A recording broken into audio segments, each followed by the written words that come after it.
street in Istanbul last night. I'm afraid this unfortunate lighter business has clouded your judgment. You have a job to do. I expect you on a plane this afternoon. I haven't finished here, sir. To the Americans, it's their mess. Let them clear it up. Sir, they're not going to do anything. I owe it to Leiter. He's put his life on the line for me many times. Oh, spare me this sentimental rubbish. He knew the risks. And his wife? This private vendetta of yours could easily compromise Her Majesty's government. You could have had an assignment, and I expect you to carry it objectively and professionally. Then you have my resignation, sir. We're not a country club, 007. Effective immediately, your license to kill revoked. And I require you to hand over your weapon now.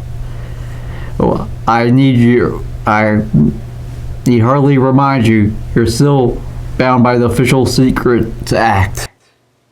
I guess it's a farewell to arms.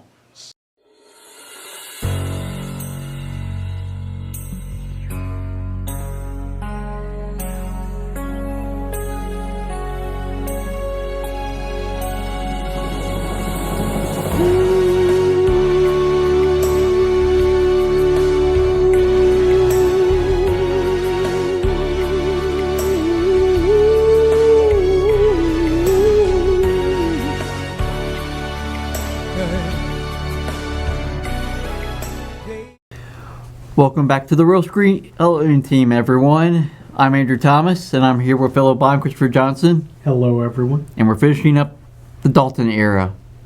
Yes, with quite possibly his best film of all, License to Kill. Mm-hmm. It's interesting that originally they were going to call this Licensed Revoked, but no, License to Kill just sounds more awesome. Yep. Well, overview. License to Kill is a 1989 spy film, the 16th in the James Bond series, and the first Bond film to not use a title of an Ian Fleming story. The film was produced by Albert R. Broccoli and Michael G. Wilson.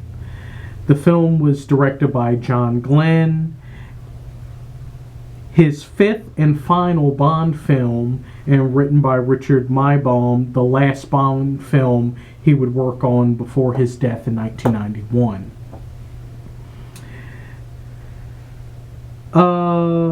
And it was also co-written by Michael G. Wilson. License to Kill stars Timothy Dalton in his second and final film as James Bond, alongside Carey Lowell, Robert Davi, Talisa Soto, and Anthony Zerbe. This would also be the final appearance of Robert Brown as M and Caroline Bliss as Miss Moneypenny. And the synopsis. James Bond relinquishes his license to kill, disobeys his orders, and goes on a mission of revenge when his best friend and associate, Felix Leiter, is horribly injured and Felix's wife is killed by drug lord Franz Sanchez.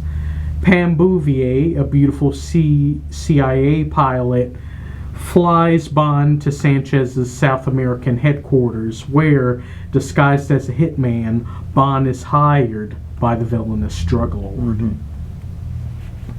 I think this was Timothy Dalton's best work. Yes, by far his best work. Yep, his Out for Revenge. Yeah, because this film gets serious and dark. Yeah. I mean, we start off with, this fun little thing of, Felix get married. But, oh no, they get the opportunity to capture Franz Sanchez. Wedding goes off without a hitch. We all think that Sanchez has been properly apprehended, but oh no, he got away. Because apparently there were some people in the CIA getting their hands greased by Sanchez and his associates. He gets out, and now he's out for Felix. Feeds Felix to a shark, and then his usual gang do unspeakable things and then murder Felix's wife Della. I mean, good Lord, that is absolutely horrible. Mm-hmm. And then plus we see guys' heads explode. Mm-hmm. We see another man get turned into a frappe in a much more gruesome fashion. We'll get into those. Mm-hmm. And plus the fact that this is the one film where Bond really goes rogue. Mm-hmm. Like, he was willing to disobey Queen and Country for this. It got that personal. Mm-hmm. But with talking about that, why don't we get into the man himself? Timothy Dalton as James Bond. Yeah. Absolutely fantastic. This is really him at his most dark and jaded and, like, ruthless. Mm-hmm. Ruthless. This man has no qualms of taking out anyone if it means he gets vengeance for Felix and Della. I mean, he's willing to hold one of the Bond girls at knife point just to make sure that he gets information from her and she doesn't notify any of Sanchez's associates that he's on the boat. Yeah. I mean, there were moments where, you know, Dalton got angry in, like, The Living Daylights, where he scared that kid and his mom because he was trying to find Necros. Mm-hmm. And those were showing that sometimes his emotions can make him a bit reckless. But this film, his emotions are at 10. Mm-hmm. Maybe even more at 10. So therefore, he's flying off the seat of his pants when it comes to trying to get this revenge mission done. Mm-hmm. So yeah, he's a bit sloppy.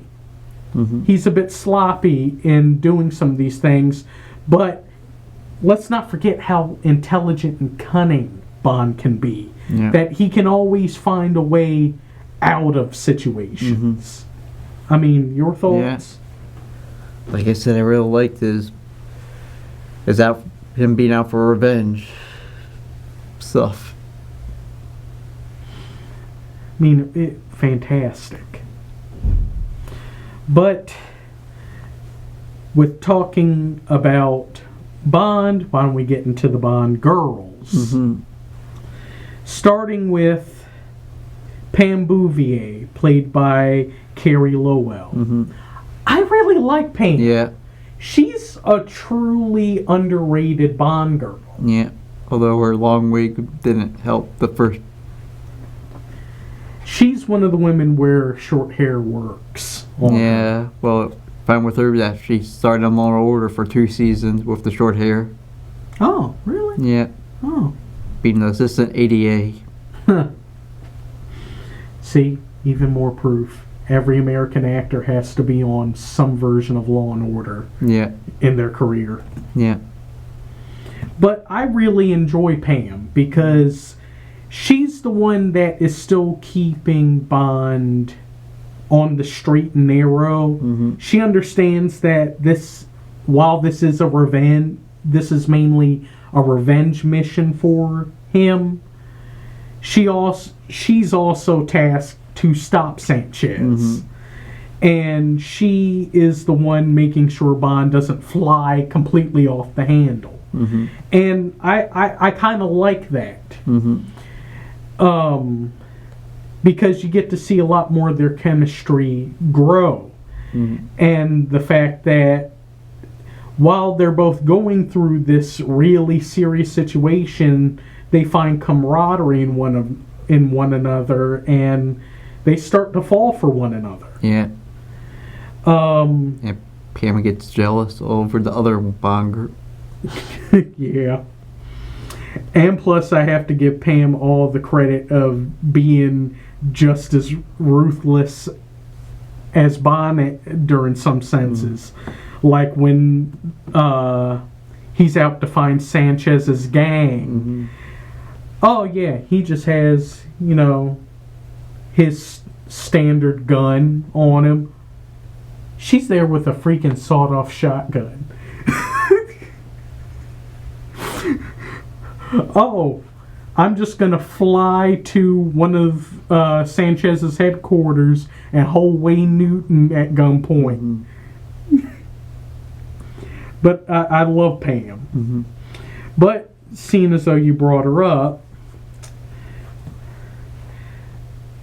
Lupe Lamora, played by Talisa Soto.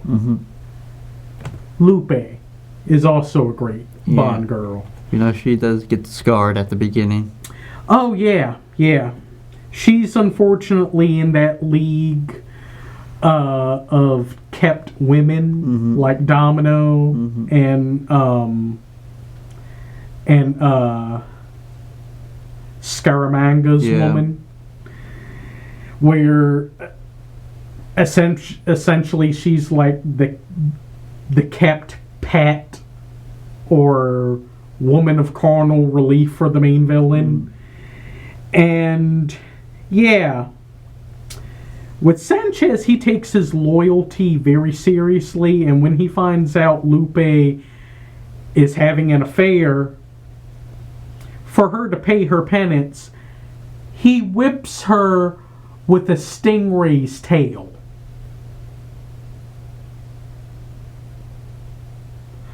One, why do you have that on you? And two, you're gonna whip her with that? Dude, with all the different barbs and how razor sharp that thing is, good lord. I feel bad for Lupe. No wonder she was trying to manipulate so many different people to get out of this situation. She also makes Pam jealous. Yeah. Intentionally. I think she was just trying to be a catty individual with that. I think there was probably a part of her that was falling for Bond, but she also saw Bond as a means to an end to get out of her situation with Sanchez. And plus, hey, she ends up with the president of the country in the end, so hey, it works out for her. Yeah. She didn't have to be catty to Pam. She didn't.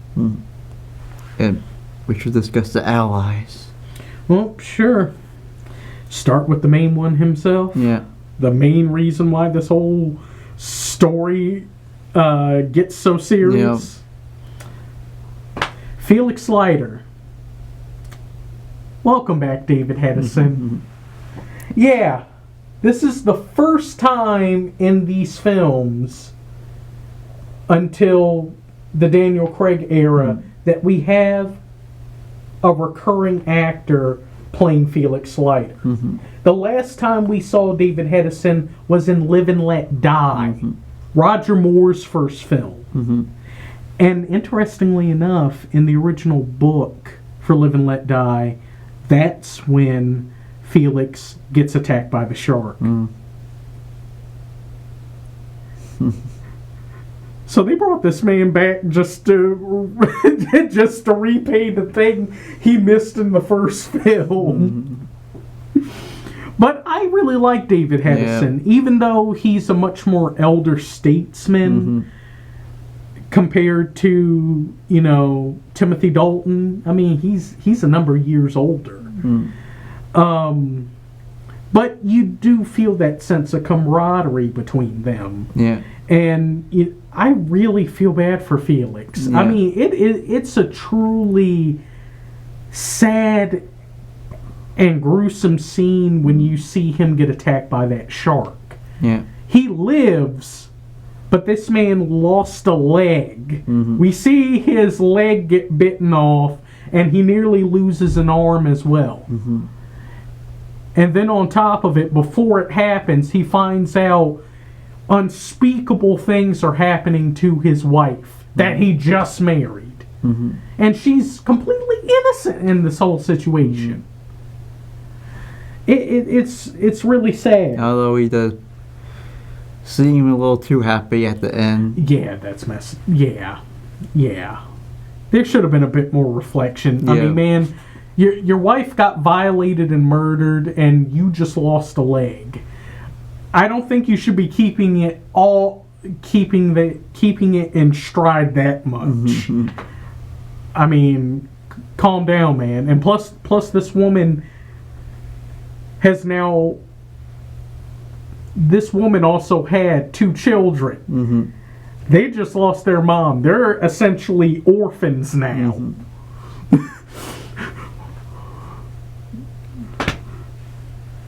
Yeah, I don't know. I don't know whose directing that was. I don't know who told David Hedison to perform it like that. Of, well, this is all completely wrapped up. Very good job, Bond. No, bro, you're in the hospital right now. You're crippled and now a widower. I mean, Yeah, I do agree with you on that part. But why don't we also get into the other major ally, Sharky, played by Frank McRae. I really enjoy Sharky. Yeah. He's kind of the subtle comedic relief during the serious moments. He's a good close friend and comrade to Felix and Bond. And he even has nice little quips, every now and again. And it's kind of sad that he also ends up becoming a casualty during this whole situation. And treated so callous. Yeah. It really is messed up. And then let's get into the usual gang. Okay, well, the usual MI6 gang, starting with M, played by Robert Brown. Much more angry M this go around. Because Bond completely disobeys him and has the balls to say, I'm out. If you're not going to do anything about it, if the CIA isn't going to do anything about it, I'm going to do something about it. I don't care if you're my boss, M. I'm doing this. And yeah, M took offense to that. But he still, despite being at odds with Bond at this point in time, he still does hold out hope that Bond will see things through and, will be back. Even if he has to send some of his own MI6 people to get him back. I mean, your thoughts on Robert Brown? I agree with you on that. And, of course, we get to see Caroline Bliss as Miss Moneypenny one last time. Yeah. Where she's very weepy about Bond going rogue. And at the same time, she's the one that does a particular call to help Bond. Yeah. She's the one that calls in Q to go and help Bond. Yeah, it sucks Caroline Bliss didn't get to do too much. I actually wouldn't have minded her being the money penny for Pierce Brosnan, but legal matters later on. But yeah, we get to see a lot more Desmond Llewellyn this time, as this is the second and last time he's directly involved in a major mission to help Bond. And you kind of feel like he's more of an eccentric uncle to Timothy Dalton, compared to the at odds civil servant he was with Sean Connery, or they're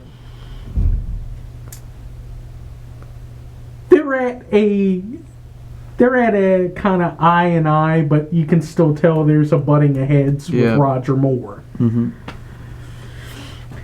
I really enjoyed Desmond Llewellyn in this one. And plus, he also gives Bond some nice gadgets to help, even though Bond is rogue.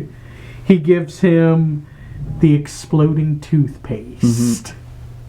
Yeah, looks like regular, ordinary toothpaste, but no, it's a plastic explosive that he switches on with this fake pack of cigarettes. And also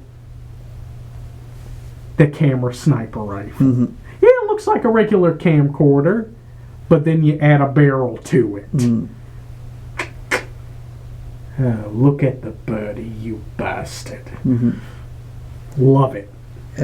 Let's get to the Bond villains. Okay. Well, starting with the main big bad himself, Franz Sanchez, played by Robert Davi. Another one of the most underrated Bond villains ever. Sanchez is a boss. I mean, he's cold, he's calculating, but he also has that air of suaveness about him. And, you know, I don't know, to me, he feels a lot more like a Tony Montana or a Manny Rivera type, but even more dastardly. And the man sees loyalty as such a major aspect of his personality. If you show undying loyalty to him, you are set up for life. If you disobey him, if you betray him, he takes it very personally. I mean,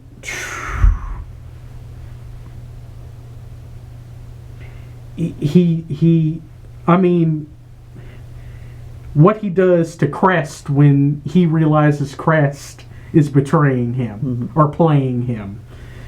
Ooh. Then we get into the second in command. Of the gang or of his operation? Of his operation. Would you consider that to be Crest or Truman Lodge? I guess. I don't know. Well, start with Milton Crest, played by Anthony Zerbe.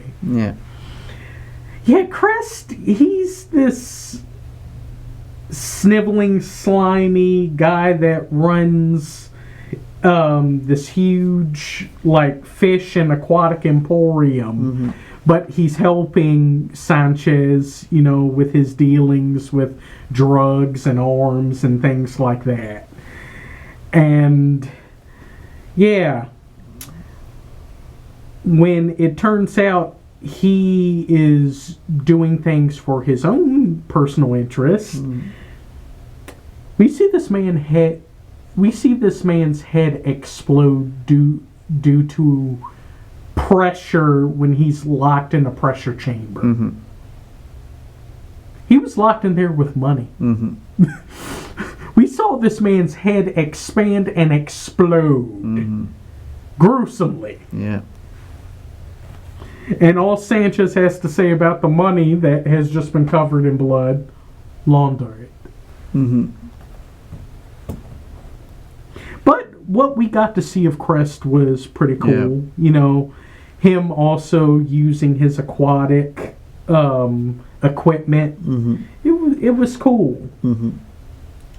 And then, of course, there is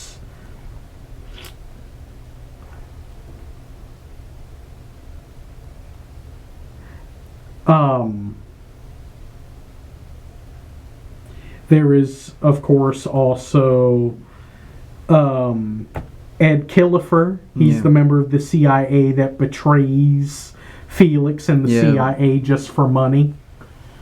And yeah, he got ate by the shark, which leads to one of Sharky's best lines ever. Oh, what a waste of money.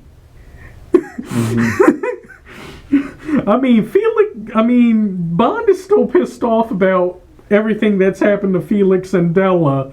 This guy's one of the main reasons why it happened to Felix. And he looked at Sharky like, what, do you care about this man? Do you want to go in there? He's like, no, that those millions of dollars that just went into the ocean with him. And of course, we talk about Truman Lodge. Yeah, he's one of the sniveling yuppie types that is helping and crunching the numbers for Sanchez's drug operation. And he ends up becoming such a yapping annoyance to Sanchez near the climax, he gets shot. The man was loyal to you, but you still shot him. And then, of course,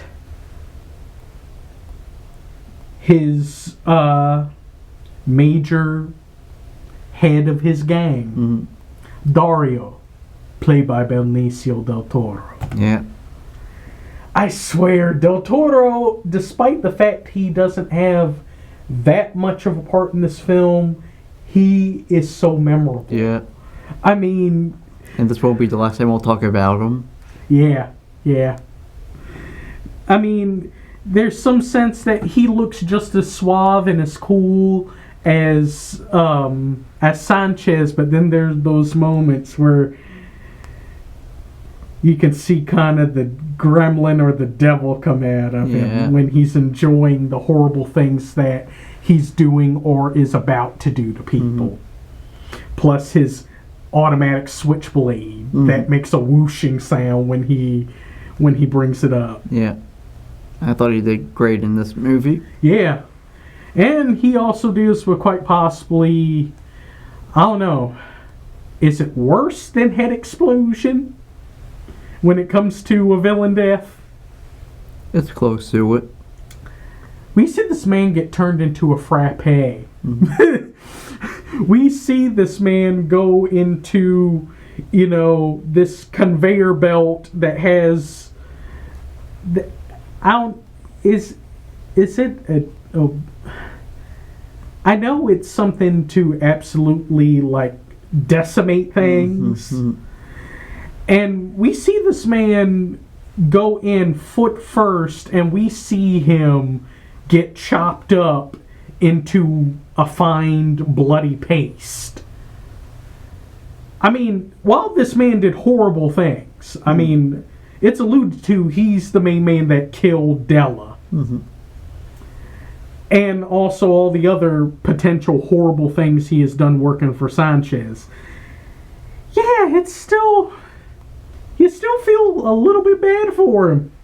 That's a horrible way to go out. Essentially getting chopped up into bite-sized pieces. Yep. But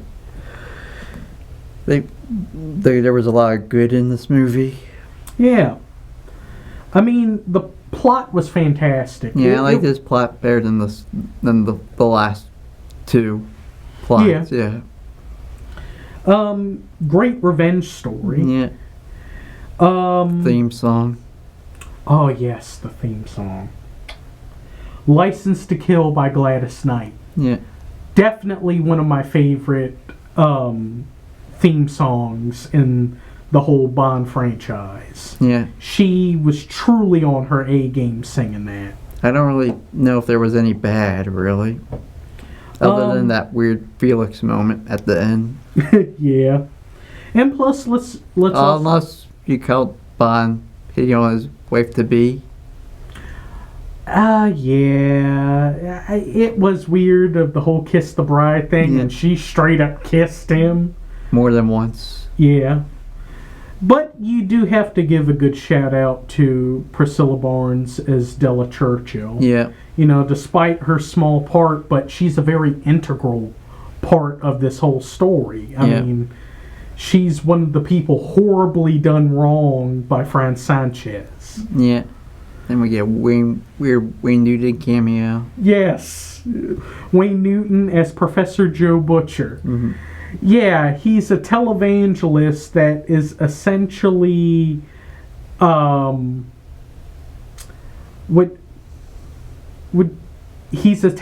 he's a televangelist using his influence to essentially be the auctioneer for Sanchez's drug operation.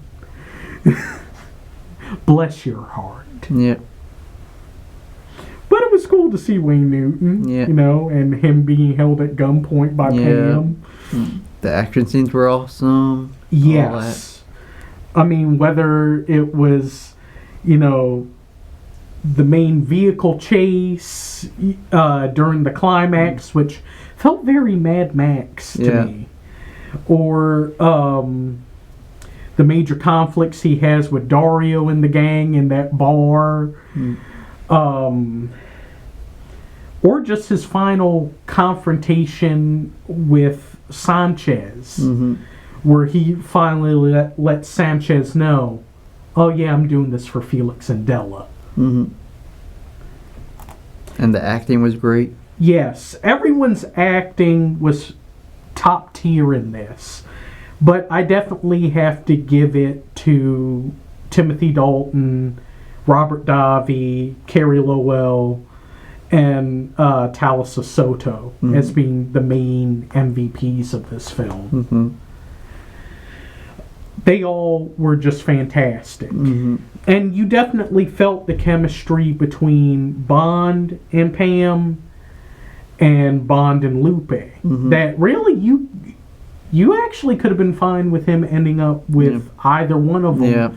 But him ending up with Pam in the end was definitely the best pick. But yeah, besides how Felix acted, the only other issue I have is I feel like the film was a little too short. But it was good. It was fast paced. You didn't really know. We didn't have those terrible underwater or mountain scenes to deal with. It was pedal to the metal. I mean, so yeah, why don't we get into our scores? I give this a 9 out of 10. Ooh. I really enjoy this movie. Mainly because of the revenge plot and all that. So, and everyone's acting. So, and you?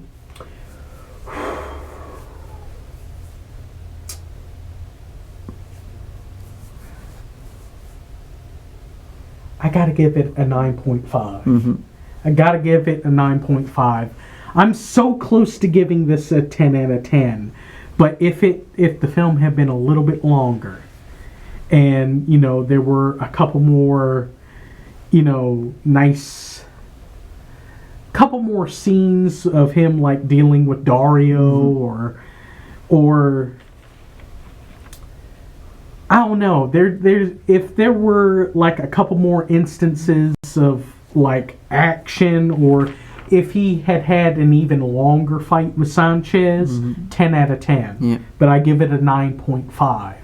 It is truly fantastic and one of the best performances of Timothy Dalton's career, in my opinion. But if you disagree, go find us on Facebook, The Real Screen Team. Where else? Definitely you can find us on Instagram, Reddit, and TikTok. And make sure to find us on our YouTube channel. Make sure to like, comment, subscribe, and definitely subscribe to our YouTube channel and share our videos. And before we go, we're doing a conclusion on our favorite parts of the short-lived Bond series. Yeah. Short, but definitely very important in this character's, story. Want to roll us out? Sure. Well, thank you all for watching. Definitely come back and watch us again. Remember to like, comment, subscribe, and share. It really helps. Well, cut, print, that's a wrap.